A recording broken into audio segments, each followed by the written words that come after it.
नमस्कार विद्यार्थी मित्रांनो, आज आपण इयत्ता 10वी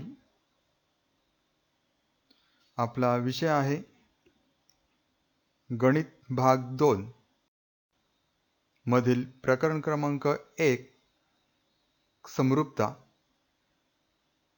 ह्या अगोदरच्या व्हिडिओमध्ये आपण पहिल्या प्रकरणाचं सराव संच 1.1 आणि सराव संच 1.2 ह्या दोन्ही भागांचा अभ्यास केलेला आहे। आज आपण ह्या व्हिडिओमध्ये सराव संच 1.3 चा अभ्यास करणार आहोत। हा अभ्यास करण्या अगोदर आपल्या पुस्तकामध्ये पाठ्यपुस्तक पान नंबर 16, 17 आणि 18 ह्या 3 पृष्ठांवर आपल्याला त्रिकोणांच्या समरूपतेच्या कसोट्या दिलेल्या आहेत। त्या कसोट्यांचा काळजीपूर्वक अभ्यास करा। इयत्ता 8वी मध्ये ह्यांचा आपण अभ्यास केलेला आहे। अगोदरच्या इयत्तांमध्ये त्या कसोट्यांचा अभ्यास केलेला असल्यामुळे आपण त्या कसोट्या ह्या ठिकाणी पुन्हा घेणार नाहीत। म्हणून त्या कसोट्या एकदा बघा, आकृतीचे निरीक्षण करा की तुम्हाला ते सहज अवगत होईल, लक्षात येईल आणि त्या भागावर असणारा जो सराव संच आहे 1.3 हा सोडवण्यास आपल्याला मदत होईल। त्रिकोणांच्या समरूपतेच्या कसोट्या। ह्या त्रिकोणांच्या समरूपतेच्या कसोट्या आणि त्रिकोणांच्या एकरूपतेच्या कसोट्या ह्या दोघांमध्येही फरक आहे। हा फरक लक्षात घ्या। हा जर फरक लक्षात आला, समरूपता आणि एकरूपता, एकदा फरक लक्षात आल्यानंतर आपल्याला ती उदाहरणं सहज ओळखता येतात आणि एकदा उदाहरण लक्षात आलं, समजलं की समरूपतेवर आधारित आहे की एकरूपतेवर आधारित आहे की उदाहरण आपलं त्या ठिकाणी अचूक सोडवता येतं। समरूपतेची कसोटी म्हणजेच ज्याला आपण समरूपतेची कसोटी असं म्हटलं जातं। ज्या दोन्ही त्रिकोणांमध्ये आपल्याला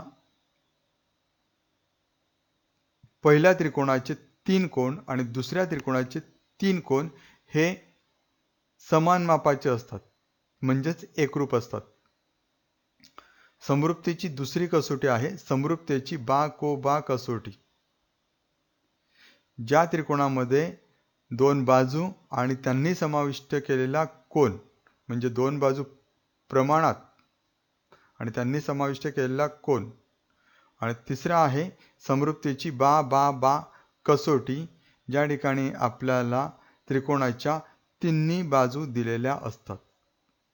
मगाशी सांगितलं त्याप्रमाणे आपल्या पाठ्यपुस्तकात पान नंबर 16, 17 आणि 18 ह्या 3 पृष्ठांवर आपल्याला ह्या कसोट्या दिलेल्या आहेत।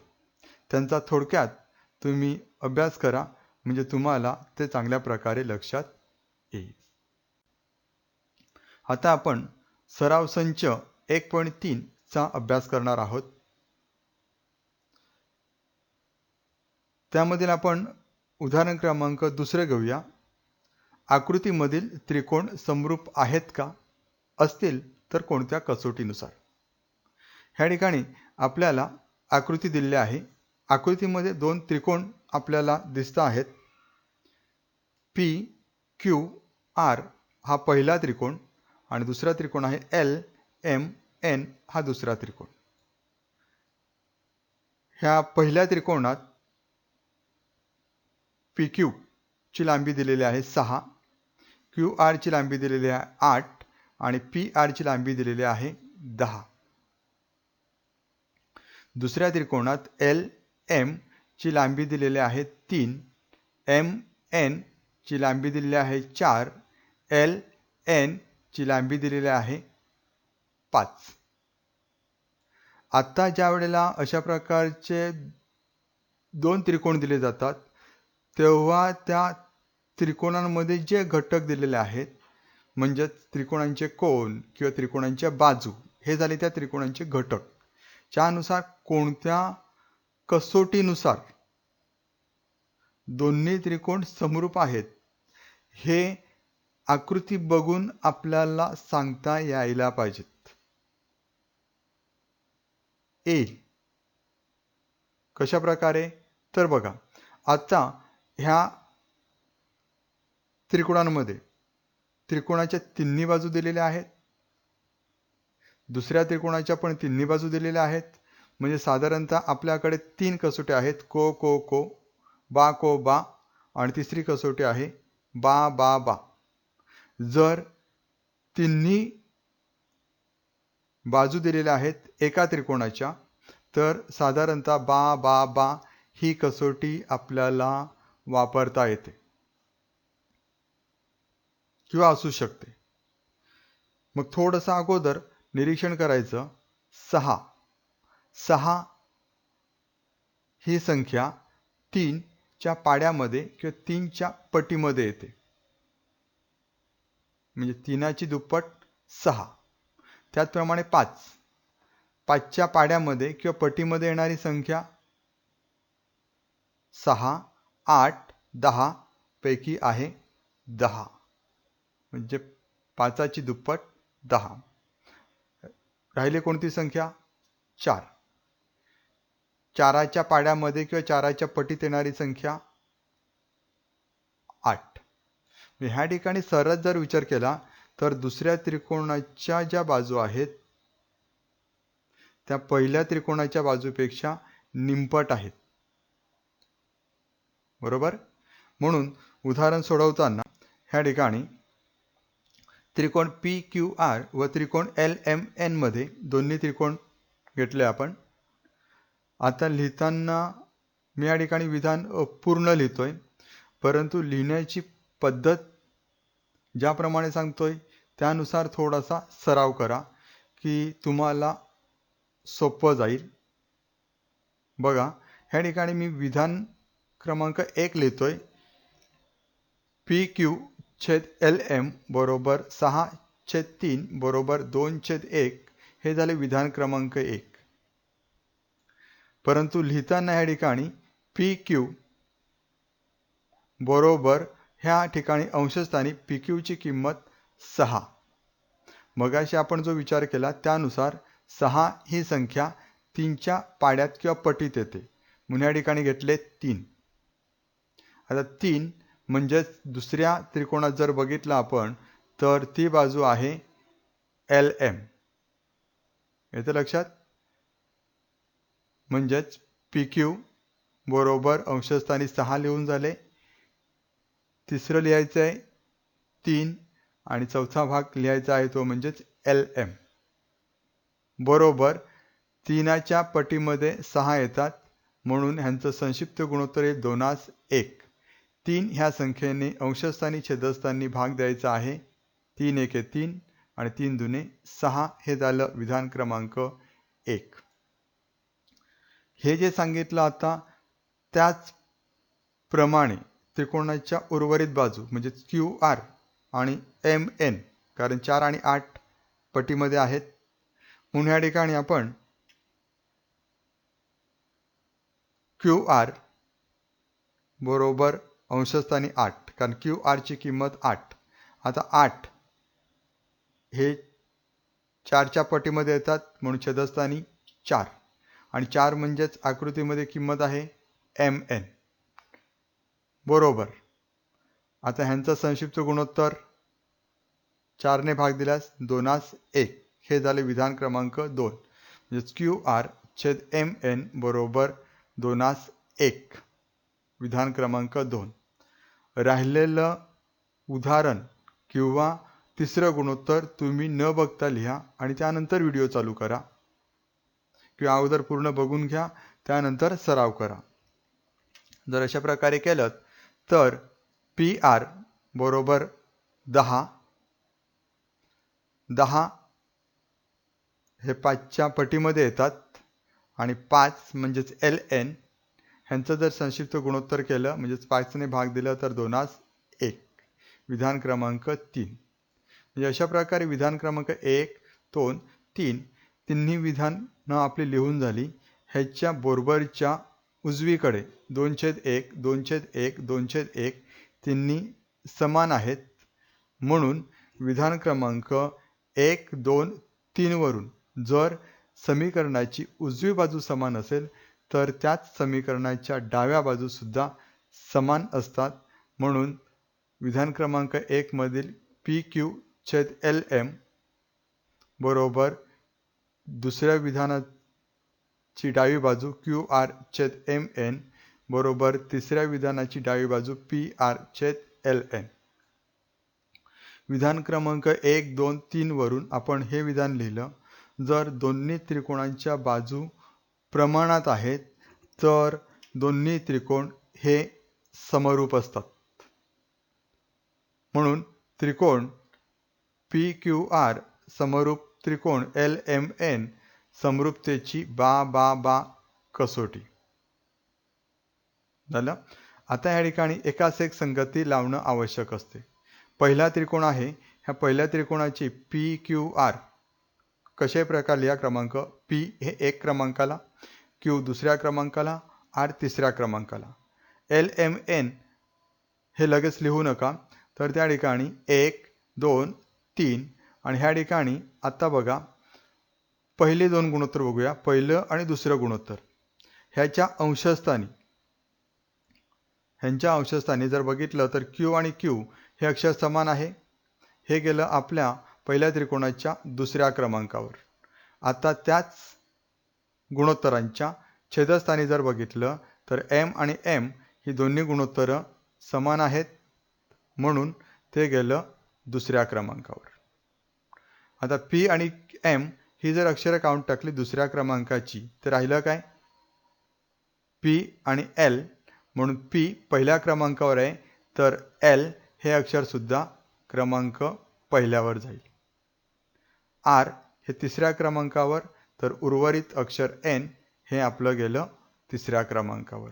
म्हणजे अशा प्रकारे आपल्याला एकास एक संगती ही लावता येते. अशा प्रकारे हा प्रश्न अतिशय सोपा अशा प्रकारचा आहे. फक्त पुन्हा एकदा बघा आणि तुमच्या वहीमध्ये तुम्ही लिहिण्याचा सराव करा. आता आपण आणखीन एक उदाहरण बघूया. तिसरं उदाहरण, आकृतीमध्ये दाखवल्याप्रमाणे 8 मीटर व 4 मीटर उंचीचे 2 खांब सपाट जमिनीवर उभे आहेत. सूर्यप्रकाशाने लहान खांबाची सावली 6 मीटर पडते, तर त्याच वेळी मोठ्या खांबाची सावली किती लांबीची असेल? आकृती आपल्याला दिलेल्या आहेत पुस्तकामध्ये. त्यानुसार ह्या ठिकाणी जो आकृती दाखवल्याप्रमाणे AC हा खांब हा जमिनीला लंबरूप आहे आणि त्याची सावली पडल्यानंतर BC ही झाली सावली. त्याचप्रमाणे PR हा खांब आणि त्याची पडलेली सावली QR.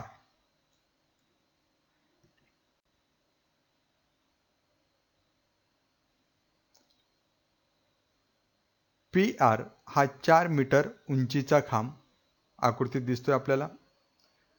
QR हा 6 मीटर लांबीची सावली, ज्या 4 मीटरचा खांब आहे त्याची सावली झाली 6 मीटर. हा पहिला त्रिकोण. आता दुसऱ्या त्रिकोणात आपण बघूया. AC हा 8 मीटर उंचीचा खांब, त्याची सावली आहे BC हा X मीटर लांबीची सावली. किती सावली आहे ते दिलेलं नाही, ते आपल्याला शोधायचं आहे. म्हणून त्याऐवजी आपण इथे अक्षर घेऊया X. हे X अक्षर घेतलं. दोन्ही खांबांच्या सावल्या एकाच वेळी पडलेल्या आहेत. हे सर्वात महत्त्वाचं आहे. कारण जर वेळ मागे पुढे असेल तर त्यांच्यामध्ये फरक असू शकतो. म्हणून त्रिकोण PQR समरूप त्रिकोण ABC समरूपतेची कसोटी. आता ह्या ठिकाणी कसोटीनुसार हे सिद्ध करण्याची आवश्यकता नाही.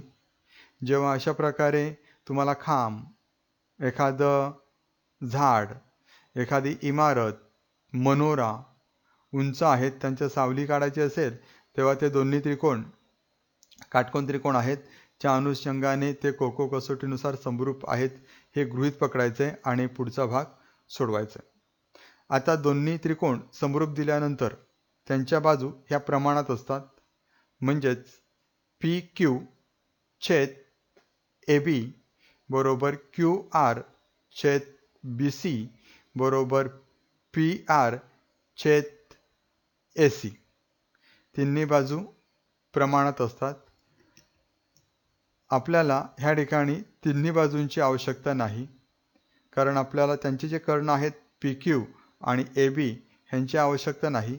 फक्त ज्या भागांची लांबी दिलेली आहे आणि ज्या भागांची लांबी काढायची आहे त्यांचाच आपण विचार करूया. म्हणून PR पहिलं आणि तिसरं अक्षर PR ह्या पहिल्या त्रिकोणाचं, म्हणून दुसऱ्या त्रिकोणाचं पहिलं आणि तिसरं अक्षर आहे AC बरोबर QR दुसरं आणि तिसरं अक्षर, म्हणून दुसऱ्या त्रिकोणाचं सुद्धा BC हे दुसरं आणि तिसरं अक्षर. म्हणजेच PR छेद AC बरोबर QR छेद BC.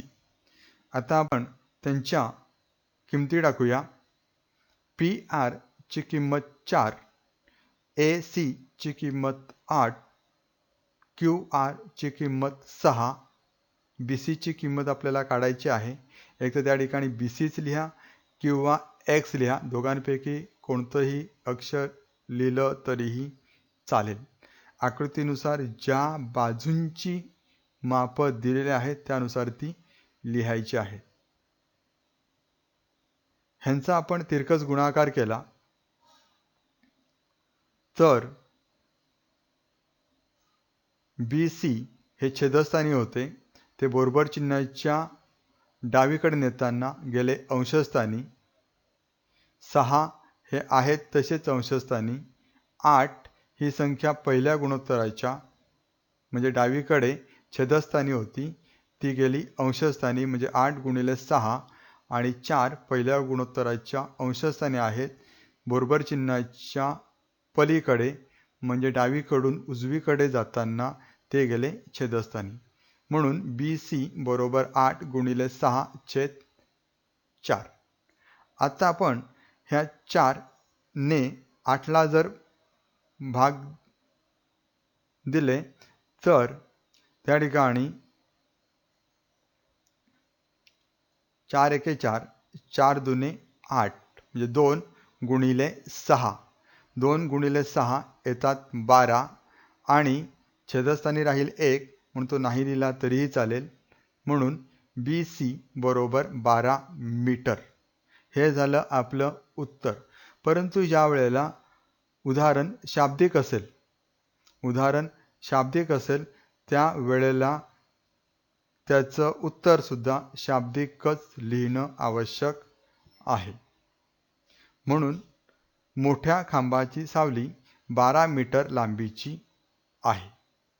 जे आपल्याला प्रश्न विचारला आहे त्या अनुषंगाने उत्तर लिहिणं आवश्यक आहे. म्हणजे अशा प्रकारे हा प्रश्नसुद्धा अतिशय सोप्या अशा प्रकारचा आहे. थोडासा सराव करा, नक्कीच तुम्हाला सोडवता येईल. आणखीन एक उदाहरण आपण बघूया. उदाहरण क्रमांक 8. आकृतीत रेख AC व रेख BD परस्परांना बिंदू P मध्ये छेदतात आणि AP छेद CP बरोबर BP छेद DP. तर सिद्ध करा त्रिकोण ABP समरूप त्रिकोण CDP. ह्या ठिकाणी आपल्याला आकृती ह्या प्रकारे दिलेली आहे. ह्या आकृतीमध्ये जर आपण बघितलं तर AC आणि BD हे परस्परांना बिंदू P मध्ये छेदतात आणि हे जे गुणोत्तर आहे हे आपल्याला दिलेलं आहे AP छेद CP BP छेद डी पी, तर सिद्ध करायचं आहे ए बी पी हा त्रिकोण आणि सी डी पी हा त्रिकोण, हे दोन्ही त्रिकोण आपल्याला समरूप दाखवायचे आहेत.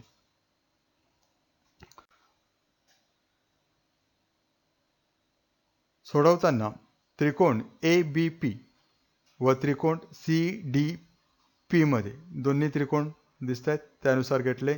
अगोदर जे प्रश्नामध्ये दिलंय ते आपण घेऊया. दोन गुणोत्तर दिल्यात, म्हणजेच ए पी छेद सी पी, ए पी छेद सी पी बरोबर बी पी छेद डी पी ही गुणोत्तर जर ह्या ठिकाणी दिलेले आहेत, ती लिहून घेतली आपल्याला, पक्षामध्येच दिलेले आहेत. आता ह्या ठिकाणी कसोटी कोणत्या प्रकारे शोधायची? आपल्याकडे कोको, बाकोबा, बा बा बा ह्या 3 कसोट्या आहेत. बा बा बा कसोटी येणे शक्य नाही, कारण दोनच गुणोत्तर समान लांबीची दिलेली आहेत. बरोबर. कोको कसोटी शक्यता कमी आहे, कारण कोणते त्रिकोण एकरूप आहेत हे दिलेलं नाही. राहिली कसोटी बा को बा, कारण पहिल्या त्रिकोणात ए पी आणि बी पी, बघा अंशस्थानी ए पी आणि बी पी हे दिलेले आहेत. दुसऱ्या त्रिकोणाचे सी पी आणि डी पी, तर ए पी बी हा कोण आणि डी पी सी हा जर कोण बघितला आपण, तर हे झाले परस्परांचे विरुद्ध कोण. म्हणजेच ए पी बी एकरूप कोण, सी पी डी परस्परांचे विरुद्ध कोण आहेत. म्हणून या ठिकाणी त्रिकोण ए बी पी समरूप त्रिकोण सी डी पी, समरूपतेची बा को बा कसोटी नुसार दोन्ही त्रिकोण समरूप होतील. म्हणजे अशा प्रकारे अतिशय सोप्या पद्धतीने सोपा असा प्रश्न आहे, सहज तुम्हाला सोडवता येईल. एकदा पूर्णच्या पूर्ण व्हिडिओ बघा. व्हिडिओ बघितल्यानंतर थोडंसं सराव संच 1.3 ह्याचा अभ्यास करा. दिलेले उदाहरणं पुन्हा एकदा लिहून बघा. जितका तुम्ही जास्त सराव करणार आहेत, तितकी तुम्हाला उदाहरणं चांगल्या पद्धतीने सोडवता येतील.